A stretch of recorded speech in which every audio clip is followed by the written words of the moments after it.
আসসালামু আলাইকুম viewers, welcome back to my another video. আজকে আবারও চলে এসেছি নতুন একটি রেসিপি নিয়ে। আজকে আমি তৈরি করব টমেটো সস। তো টমেটো সস আমাদের বাসায় সবার বাসাতেই লাগে, অনেক বেশি লাগে। এই জন্য যেহেতু এখন টমেটো অ্যাভেলেবেল আছে আর দামটাও অনেক বেশি কম, এই জন্য ভাবলাম যে সারা বছরের জন্য টমেটো সস বানিয়ে নিই। টমেটো সস কিন্তু আমাদের রান্নাতেও প্রয়োজন হয়, বিভিন্ন ধরনের যখন আমরা রান্না করি স্পেশাল কিছু তেহারি, দেন হচ্ছে গরু মাংস, মুরগির মাংস, কোরমা, যে কোনো কিছুতেই কিন্তু আমরা টমেটো সসটা ইউজ করতে পারি। এই জন্য একটু বেশি পরিমাণে বানিয়ে রাখলেও কিন্তু সারা বছর খুব ইজিলি ইউজ করা যায়। তো আমি খুব পাকা পাকা টমেটোগুলো কিনে নিয়েছি বাজার থেকে। দেখুন, একদম রেড কালার টমেটো কিনবেন, তাহলে কালারটা অনেক বেশি সুন্দর আসবে। যেহেতু আমি ফুড কালার অ্যাড করব না, সো কালারটা একদম রেড আসবে না, কিন্তু খেতে অনেক বেশি মজা লাগবে এবং অনেক হেলদিও হবে। তো আমি টমেটোগুলো এভাবে 4 পিস করে কেটে নিয়েছি। এক একটা টমেটো দেখিয়ে দিচ্ছি আপনাদের সাথে। তো আমি একটু পাকা টমেটো নেওয়ার চেষ্টা করেছি, এতে করে কালারটা একটু হলেও একটু রেড কালার হয়। আর যদি আপনারা ফুড কালার অ্যাড করতে চান তাহলে যে কোনো টমেটোই কিনতে পারেন, তবে ফুড কালারটা অ্যাড না করাই ভালো। তো আমি টমেটো সেদ্ধ হওয়ার জন্য একটু বড় ধরনের হাঁড়ি নিয়েছি, সবগুলো টমেটো দিয়ে দিচ্ছি। আমি আজকে 5 কেজি টমেটো কিনেছিলাম, সেই 5 কেজি টমেটো দিয়েই কিন্তু আমি আজকে সস তৈরি করব। তো আমি হাঁড়িতে নিয়ে হাঁড়িটা ঢেকে দেন হচ্ছে আমি 10 মিনিটের মতো কুক করে নিব। আমি অল্প একটু পানি দিয়ে দিচ্ছি, এখানে হাফ কাপের মতো পানি দিয়েছি। পানিটা আপনারা না দিলেও পারেন, কিন্তু পানি দিলে হচ্ছে গ্রেভিটা একটু পাতলা টাইপের আসবে। যখন আমরা কোনো বোতলে বা কিছুতে রেখে দিব, ওতে ঢালতে সুবিধা হয়, এই জন্য আমি একটু পাতলা করে তৈরি করব। আপনারা যদি একদম ঘন করে তৈরি করতে চান তাহলে হচ্ছে পানিটা দিবেন না। তো আমি 10 মিনিটের মধ্যে সেদ্ধ করে নিয়েছি। একদম সেদ্ধ হয়ে যায়। টমেটো সেদ্ধ হতে কিন্তু খুব বেশি সময় লাগে না, এবং টমেটো যেহেতু পাকা টমেটো ছিল খুব ইজিলি সেদ্ধ হয়ে গিয়েছে। এখন আমি ব্লেন্ড করে নিব। তো আমি ব্লেন্ডার মেশিনের মধ্যে দিয়ে দিচ্ছি। আমি খুব ভালো করে ব্লেন্ড করে নিব, যেহেতু অনেক ভালো সেদ্ধ হয়ে গেছে, ব্লেন্ড করতেও কিন্তু সময় লাগবে না। আমি সবটুকুই ব্লেন্ড করে নিব আস্তে আস্তে।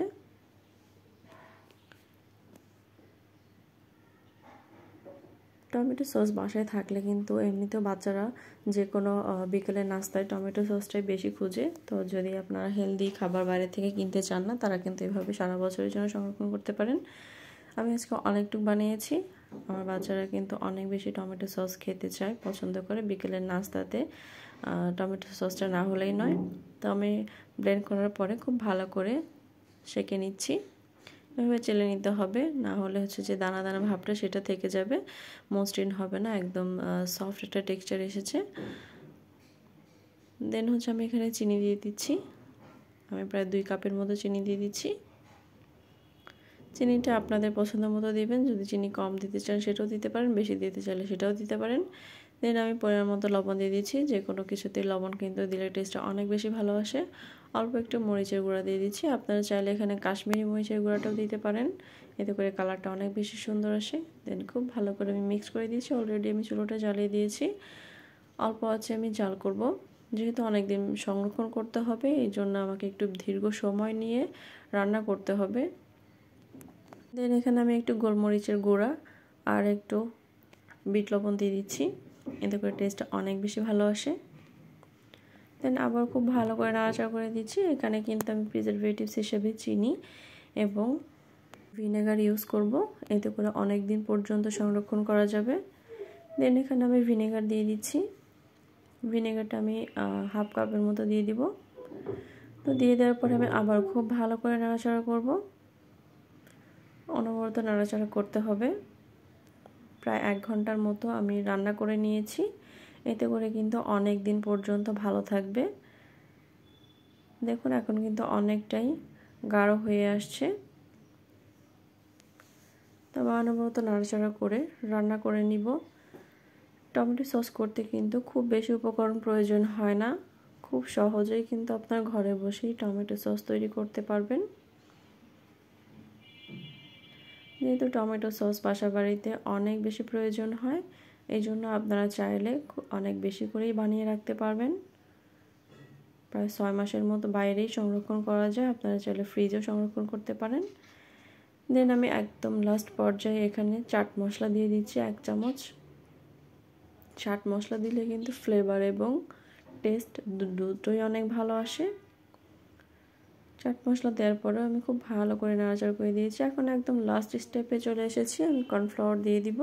কর্নফ্লাওয়ার দিলে সসের যে একটা টেক্সচার সেটা কিন্তু একদম ঘন হয়ে আসবে। তো আমি অল্প অল্প করে অ্যাড করে দিচ্ছি। আমি এরকম করে আরও একবার অ্যাড করে দিয়েছি অলরেডি। দেখুন এখন কিন্তু অনেকটাই ঘন হয়ে আসবে। তো ঠান্ডা হওয়ার পরে আরও বেশি ঘন হয়ে যাবে। আমি আবার খুব ভালো করে নাড়াচাড়া করে চুলাটা অফ করে দিয়েছি। আপনারা যদি দোকানের মতো কালার চান তাহলে অল্প একটু ফুড কালার অ্যাড করে দিতে পারেন, এতে করে একদম দোকানের মতো কালার আসবে। আর যদি ন্যাচারাল কালার এবং হেলদি চান তাহলে হচ্ছে ফুড কালার অ্যাড করার প্রয়োজন নেই, এমনি কিন্তু খেতে অনেক বেশি মজা লাগবে। দেখুন কতটা ঘন হয়ে এসেছে। আমি ঠান্ডা করে নিয়েছি। এটা কিন্তু যে কোনো কিছুর সাথে অনেক বেশি মজা লাগবে। আপনারা চাইলে বিকেলে যে সমোসা, সিঙ্গারা, পুরি, বাসায় যে কোনো কিছু তৈরি করলেই কিন্তু এই সস দিয়ে অনায়াসেই খাওয়া যায়, অনেক বেশি মজা হয়। অবশ্যই একবার বাসায় চেষ্টা করে দেখবেন। যেহেতু এখন বাজারে টমেটো অ্যাভেলেবল পাওয়া যাচ্ছে এবং দামও অনেক কম, তো আমি অনেকটুকু বানিয়ে নিয়েছি। দেখুন আমি এরকম আগের যে সসগুলো কিনেছিলাম ওগুলোর বোতল আমি রেখে দিয়েছিলাম, ওগুলোর মধ্যেই আমি এখন সংরক্ষণ করছি। খুব ভালো করে ধুয়ে শুকিয়ে রেখেছিলাম, এতে করে নষ্ট হবে না, অনেক দিন পর্যন্ত ভালো থাকবে। আমি বড় বয়ামের মধ্যে যেটা রেখেছি সেটা আমি ফ্রিজে রেখে দিব, এতে করে আমার পরবর্তীতে বের করতেও সুবিধা হবে। আর ছোটো যেগুলো এগুলো বাইরেই থাকবে অনেক দিন, আমি রেগুলার ইউজ করার জন্য রেখে দিব। তো দেখুন আমি কিন্তু অনেকটা সস তৈরি করে নিয়েছি, খুবই কম উপকরণে, কম ঝামেলায়। আপনারাও চাইলে বাসায় এভাবে তৈরি করতে পারেন, খেতে কিন্তু অসাধারণ লাগে। তো আজকের মতো এই পর্যন্তই। সবাই ভালো থাকবেন, সুস্থ থাকবেন। আল্লাহ হাফেজ।